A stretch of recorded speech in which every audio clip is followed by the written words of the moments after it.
好，范例9这一题耶，因为我们前面有讲过嘛，所以我们就快速讲一下给大家听哦。请问一下这一个题目大家有几解？自己要先想一下。因为我们有几解这件事情，如果不算这个题目哦，不管怎么解法都会错。所以你要先知道有2解，因为它是圆外一个点，所以你的切线板就会有2条。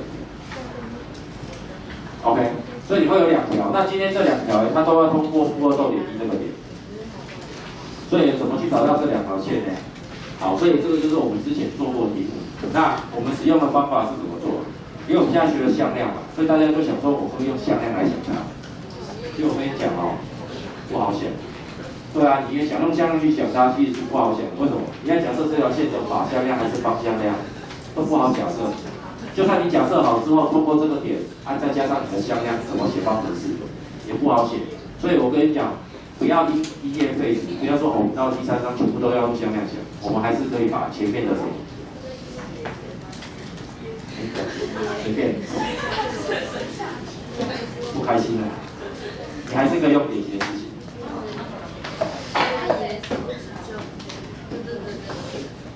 好，你还是可以用点斜式去假设，因为你今天这条直线啊，你唯一不知道的就是斜率，因为你知道你通过什么点，所以这2条切线你还是可以用点斜式去把它假设。OK， 可以吗？所以假设这件事情，好，那你要记住这件事情，我的假设是有瑕疵的。That's good。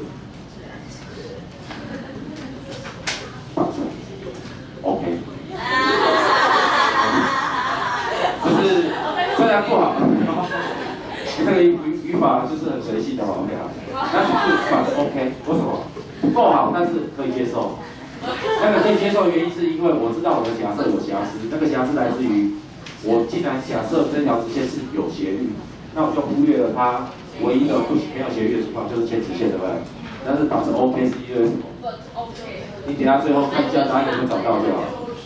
找到2个解，那就是没问题。如果只有1个解，你就回来说，因为有一个叫做切直线，所以反正 OK 就是因为你知道有一个人在排队当候补，那个人就叫做切直线。那切直线又通过这个点呢，基本上它直线方程式就是谁？切直线是 S 等于常数嘛，就 S 等于负2。但是会不会用到它？我告诉你，不一定哦。它只是候补的哦。怎么样候补？因为我们知道，我们等一下去解的方法里面，如果不小心算出来，其中有一条切线，它是切直线，那你这种假设是10也算不出来，怎么样算也算不出来那个答案。那但是没关系，这个时候你算不出来，那你就自己把它写上去就好，因为就是它，因为你死都算不出来，因为你的假设让它不会出来。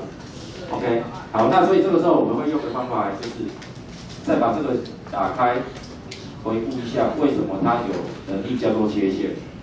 那就是你的这条直线和圆心会有什么条件？它到底的距离刚好会等于半径。所以圆心知道嘛，50嘛，半径是5啊，所以点到直线的距离会等于半径。所以我现在要开始动用点到直线的公式。好，那这个直线呢，现在长的样子不好带公式，所以要把它整理一下。所以加上2m加1，好，这就是我的直线。好，那点到直线的距离怎么算？根号 a 平加负1平，分之点带进去，所以50带进去，所以5m 减0加2m加1，绝对值等于半径就是5，因为这个叫做 r， 别忘了哦。好，那这个时候要解这一题的方法该怎么办？两边同时平方。OK， 因为你有绝对值又有根号，根本不能解嘛，所以要平方好。可是，一平方就发现一件悲剧了，你会造成什么？增根号。可是，这次有没有增出来？增不出来，放弃。为什么？因为你平方完之后，你所增的根就是变成这个东西平方等于25。那你把平方再丢过去的话，会有正负5，而那个绝对值除以根号会等于负5嘛？这件事情是死也不会发生，所以那个增根是不会怎么样，绝对不会发生的增根。OK， 好所以你可以顺着式子开始算。好，那往下算的话就算出答案，应该就不用我方法。好，大家都长大了嘛，对不对？事情这样，去算的话就算一下。所以绝对值的平方跟括号平方一样，好，那5的平方就是25，那这里 MT 加25就出来了。好，那这里经过整理的话，49减掉25等于24，加上14M， 加1减24，减25就减24，所以这里整理一下，12MT 加7M 减12等于0。好，那这里应该不用这个后补的已经没机会了，为什么？因为这个24嘛，2个解啦，所以43嘛，再来34，16就9。好，所以我要正的多，所以负个少，所以 m 等于多少？3/4或50%。这个答案带到哪去？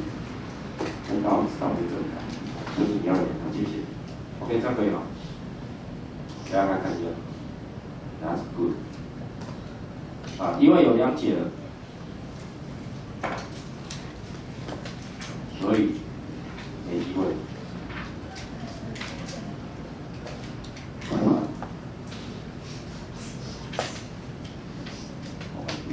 所以这个解就不要借了哦，就让我慢慢来。它是 standby 用的 ，OK。好，可以哦。好，这样没问题哦。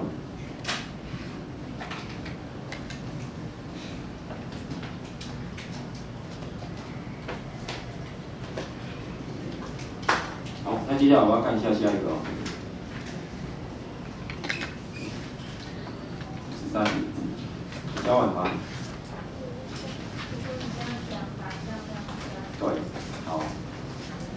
那请问一下，我左边的做法听懂吗？你用的是国中的技巧，国中怎么样的技巧？国中对于角均线该有的特性的技巧。角均线上那一点到直角的2边垂直距角的，对不对？所以我们利用到 L1、L2 的距离相等，所以我写出了这个关系式。好，那我们说过，老师满足这个关系式一定在角均线上嘛？一定啊，你可以去证，你可以用反证法。如果它不在，那就不合理。OK 啊，那我们现在不证。好，那经过整理下来，最后得到的发现没错，这样可以吗？好，那我昨天稍稍的讲了一句，那如果今天我只是要其中一条对角角均线怎么办？没有特别的算法，你只能默默的怎么样，去把图形画出来，稍稍的去做判断。而这个图形的画法里面，我们参考的是谁？斜率，斜率的走势。所以你要开始对这条直线的斜率2分之负1，这条线的斜率负2，稍微有一点相对性的感觉，让你感受到它的锐夹角其实就在这个区块，所做出来的角均线就一定会是负的。那你说老师会不会2条角均线都是负的斜率？因为2条角均线它会互相垂直嘛，那垂直的斜率相等于负1，或者不存在。哦，我的或者不存在是一个什么特例嘛 ？OK， 昨天有提过。好，所以这个就想了。好，可是呢，我们现在会了这一题之后，我们想要再去用例解去想这个解法，因为有时候我们赶时间呐。哦，所以这个时候我们就有另外一个想法哦。那这个想法的话，我会讲的比较快一点，因为不一定每个人都要听懂它。但是你可以慢慢去参透它。好，那怎么参透？请问一下，你对于组合方程它有印象吗？没有印象，好，聊得好。那我就快速讲一下，组合方程式就是我今天给你2个方程式，它个别有自己的图形，但是呢，这2个图形有没有交集？如果存在交集的话，那我就可以透过2个方程式去做一个组合出来的新的方程式，而那个新的方程式一定有你们2个本来就有的交集。这是我之前提过的，所以我快速的，你可以去回顾一下，但是我现在可以用快速的写法写给你看。好，这是一个新的方程组的写的方式哦，叫做 tau1 sy 跟 tau2 sy， 因为我们以前都写 fs 嘛，对不对？那我现在写 tau1 sy 就是一个用 s 和 y 写出来的多项式而已，只是一个代号。这是第一个多项式等于0，就是一个图；第二个多项式等于0，也是一个图。如果我画上联立符号，它们存在一个解，比如说 tk， 我叫 tk。存在一个点结，好，叫 AB 好。好，请问一下 AB 的意思是什么意思 ？AB 的意思就是说，我将这个东西带到你的方程组里面去 ，S 带 A，Y 带 B， 你就会满足这个等号。同时把这个带到这里来，也会满足它等号，对不对？好，所以都是等于0。所以这个时候我们就可以告诉人家说，今天你可以用 tau1 x 和 tau2 sy。随心所欲去做出一个组合，而我们现在喜欢做的组合叫做线性组合，也就是说每个多项是乘上一个数字，好，那这个数字也可以用一次方的变数，比如说 a 倍跟 k 倍，比如说哪个代号用过了，好，用 t 跟 k，t 乘上它，k 乘上它，可不可以？可以哦。这个时候哎，这个方程式啊，也继续拥有着。为什么它拥有？因为按照定理来讲的话是按照结果来看没错嘛，因为它会等于零，它也会等于零。那我带到这里，这个也是零啊，零乘以 t 也是零，零乘以 k 也是零，所以它继续反出等于零。所以也就是这样的组合一定会包含你的交点，交起来。OK， 可以接受好。好，那这个就是我们讲过的。好，我帮你把它整理起来，放在旁边。好，过了。好，所以我要解这一题。这里怎么解？我们看一下，这里有一个线程的图形，这里有一条直线 L1， 这里有一条直线 L2。L1 方程式跟 L2 方程式我都给你了，你要的东西是什么东西？好，它的名字叫角平衡线。我把角平衡线这件事情分成两个动作来讲。第一个，我要的线要通过你的交点。它这件事情不就满足它的一个组合方程的特性了吗？所以我就做出了这个动作。这个动作就是我把第一条直线的方程式抄一遍。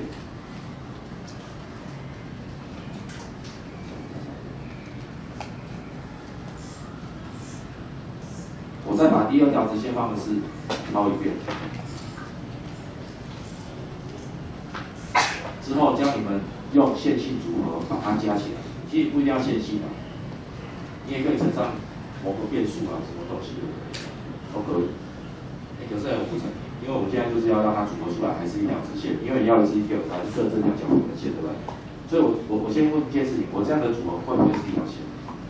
会啊，因为你就看一下，这还是一个 S Y 的一次项，A 一次4嘛，对不对？2元一次4，所以它是直线嘛，会不会过这个点？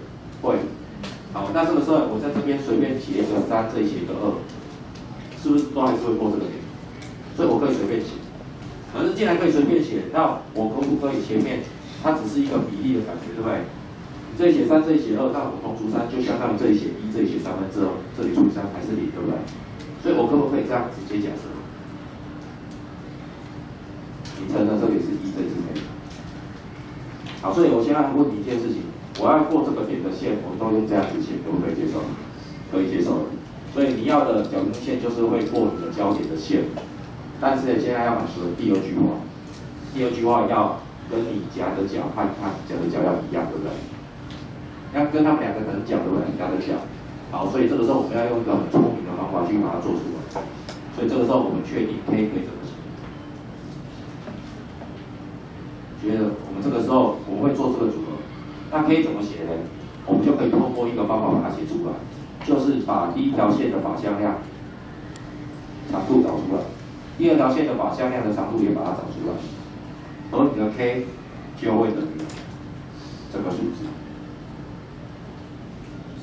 前面加这个。说得好，为什么？那知道为什么？这个时候我们就要去想，你是不是需要组合出一条线，跟它还有跟它夹的角？那基本上，你组合出来的这条线的方向量是不是要是这两个方向量的角平衡向量？两个方向量的角平衡向量，好，那换句话说，你组合出来的法向量会不会是这个法向量跟这个法向量的角平衡线向量？所以我现在就借助怎么样把1、2这个法向量，和把这个法向量2、1组合出它的角平衡向量。所以这个时候我们使用的是向量加法的平行四边形法，因为向量加法里面，我把这个写好。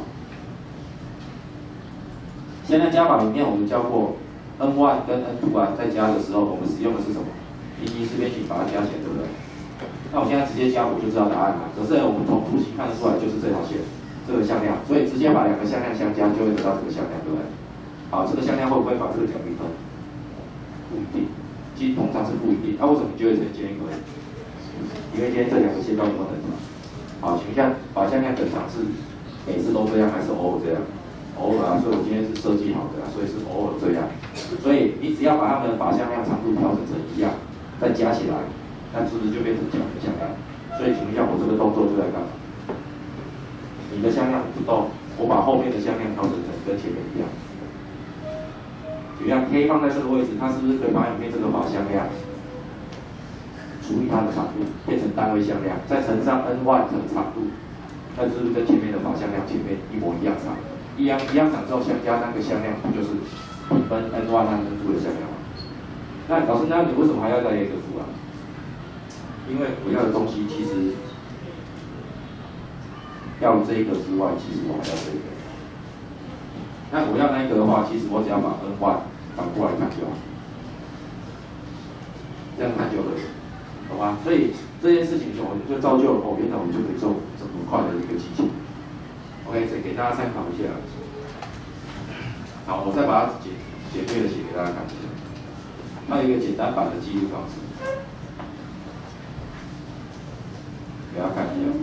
那个记录方式就是以后啊，如果有一条直线 A1S 加上 B1Y 加上 C1 等于D 的直线，好，这是 L1 的直线。好，那第二条直线叫做 A2S 加上 B2Y 加上 C2 等于你的直线加 L2。如果你要找这两条线的角纹线，很快就找到了。这里写一个加法，前面这里写上 n2 的长度，后面这里写上 n1 的长度，除以加减，然后就出来。其实这个就是这个公式的，因为你不喜欢这里写分数嘛，因为同乘 n2 的长度啊，那这里还是0，我就把它丢过来而已。啊 ，n2 是谁 ？n2 就是 a2 b2 的长度了。那 n1 是谁？就是 a1 b1 的长度。好，这是一个两条直线求角纹线的快速公式。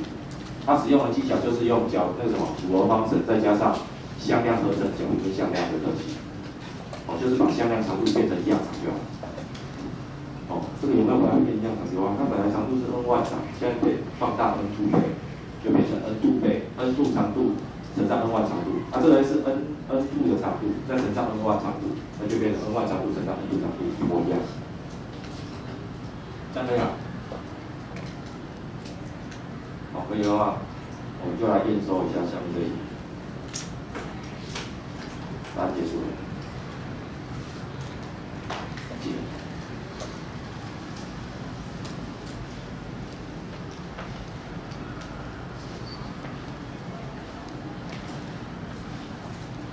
好，前面的话要写后面这个方向量的长度叫分号的时间，后面的话要写前面的长度叫做分号2。好，这样结束。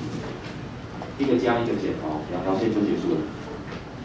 好，所以这个就是快速解法。好，所以今天考试的时候，如果有赶时间，刚好要下课，老师我开外挂，写完了，这样看懂吗？50哪里来的？它的长度。2长跟它2哪里来的？它的长度。那为什么会这样？组合方程再加组合方程之外，还有加上向量合成的时候变成角跟向量的方法，就是把长度设成一样。那为什么有一个加有一个减？因为有一个往那边，有一个要往这边，哦，你可以去想一下。好，这样可以哦。好，所以这是一个很聪明的方法，但是呢很难懂。你可能懂到，老师我过焦点我还懂，可是为什么这样子组合就会变成角跟向量？那你就要去想，怎么样把两个向量相加变成平分这两个向量的向量，就是要把这两个向量的长度拉成一样长。拉成一样长的方法有大家一起长大，还有一个把你变小。变成跟我一样小，后变成比较跟我一样大。好，所以我刚才写的第一个公式就是，这个公式就是它都不要动，就由它来决定变成跟它一样长。可是这样觉得很懒惰，因为有时候这些分数却丑丑的，所以后来就是你也来长大一点点，我也来长大一点点，可能你再长大，可能我再变小。或者我们大家一起就变成你是3公分，我是2公分，那你又把3公分乘以2，2公分乘以3，这样就好。这种感觉。